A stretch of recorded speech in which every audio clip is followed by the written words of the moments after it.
suite à votre simulation de l'autre jour, finalement, ça s'est bien passé. Je pense que vous êtes content de votre résultat. Ouais, je l'avais annoncé à la vidéo, un petit centième devant Adri. Donc voilà, l'objectif était rempli. Donc pour moi, c'est une super journée. Ouais, alors moi, c'est pas un centième qui m'a mis, c'est 30 et quelques. Après, on aurait aimé faire 1 et 2. Malheureusement, on fait 4 et 6, pardon. Donc non, ça reste une très bonne performance. C'est vrai qu'on aurait aimé briller devant notre public, etc. Mais bon, voilà, c'est comme ça. Mais ça reste une belle performance. Et puis les deux de l'armée, pour le moment, sont les deux premiers français. Donc c'est très bien.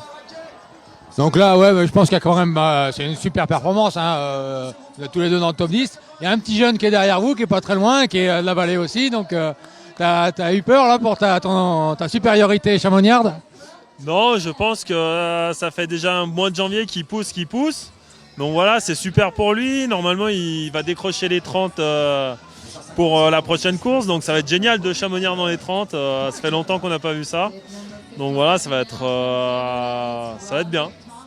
Au classement général, là, c'est toujours 4 et 5, là, je pense, après cette épreuve. J'ai reculé, moi. Donc c'est la bagarre là sur les dernières Coupes du Monde. Je sais pas. Ouais, c'est une bonne bagarre. Après, déjà, il va falloir s'occuper de Zvindal qui est pas là. Qui a quand même beaucoup de points d'avance, donc ça serait bien de le doubler. Après, on était bien placé, mais il y en a qui reviennent très fort aussi, notamment Beat Feutz, le Suisse, qui est revenu en milieu de saison, on va dire, juste un peu avant, et qui fait que des podiums depuis son retour, quasiment sauf une fois. Donc voilà, mais on va rien lâcher parce qu'on est des compétiteurs et qu'on lâchera rien du tout jusqu'au bout. Il reste encore deux belles descentes et voilà, il y a moyen d'être bien en classement. Donc c'est où que ça se passe les deux prochaines descentes là? La prochaine, c'est à Kitfjell, c'est en Norvège. Et après, c'est les finales en Suisse. Kitfjell, je pense que vous avez fait un résultat déjà, il me semble, par là-bas. Oui, j'avais gagné là-bas, c'est vrai. Après, c'était une descente un peu compliquée, avec des conditions particulières. Mais voilà, c'est une piste que j'aime bien. Je pense Gus aussi. Et c'est une piste où il y a un petit peu de tout. C'est pas la plus technique du circuit, mais c'est une piste qui rassemble un petit peu tout. Il y a beaucoup de mouvements de terrain, c'est assez sympa. Donc la dernière épreuve Saint-Maurice, c'est là où ça va se décider pour éventuellement accéder au podium, quoi. C'est ça. Mais bon, il y a encore quand même Kitfjell au milieu, donc chaque chose en son temps. Bon, vous savez que fin mai, j'ai un petit stage pour vous là, un petit stage militaire. Vous n'avez pas trop la pression là, pas savoir ce qui vous attend?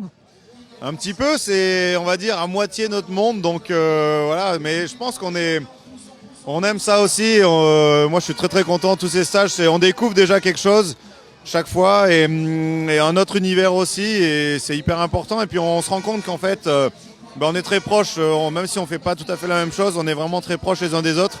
C'est le même état d'esprit, c'est le même engagement et c'est hyper important. Donc voilà, non, moi je suis vraiment ravi. Il me tarde et je pense que ça va être très très bien.